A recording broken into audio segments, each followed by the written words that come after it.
man that was taller than everybody else. He had armor. That's why he was chosen king. It said he stood head and shoulders above everybody else. That meant that he was tall, he was strong, he was a big guy. But then David, the Bible says that he was ruddy and he was a runt. He was a little fella. But the king said, listen, if you're going up against this kind of a guy, if you're going up against a guy that's got a spear with the size of a weaver's beam, that he's 9 feet tall, he said, you're going to need that I have. And so the king took off his helmet and put it on little David. King took off his coat of chains, mail, his coat of chains, and put it on little David, saying, this is what you're going to need to come against this kind of a foe.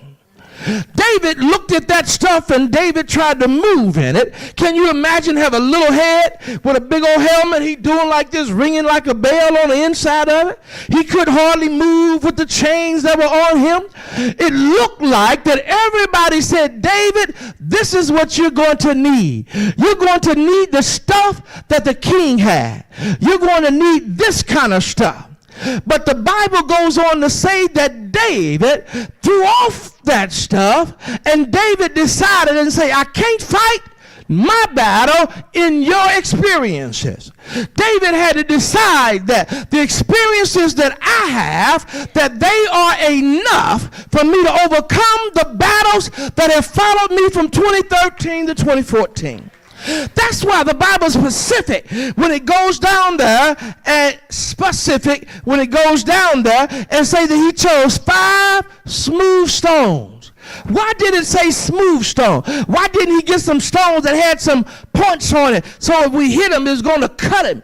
He said, but he needed some stones that were in the stream that have stayed the test of time. How do you get a smooth stone? It's got to stay in the river, and the river keeps moving and moving and moving, and it stays there, and it's worn down to the point that all the rugged, rough edges are off of it. Now it is just a smooth stone. What are we talking about here? Embedded in that is God saying, listen, the things that have stayed the test of time, those are going to be the things that you use to have victory over this guy. No matter how big he is, prayer is always going to work. Don't y'all know that prayer has stood the test of time? It's not some new fandango something. It's something that has stood there. It is something that has worn down. It is something that if you pick it up is able to destroy the enemy.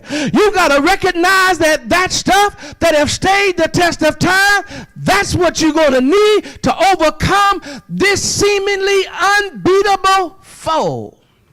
You got to keep praying, brothers and sisters.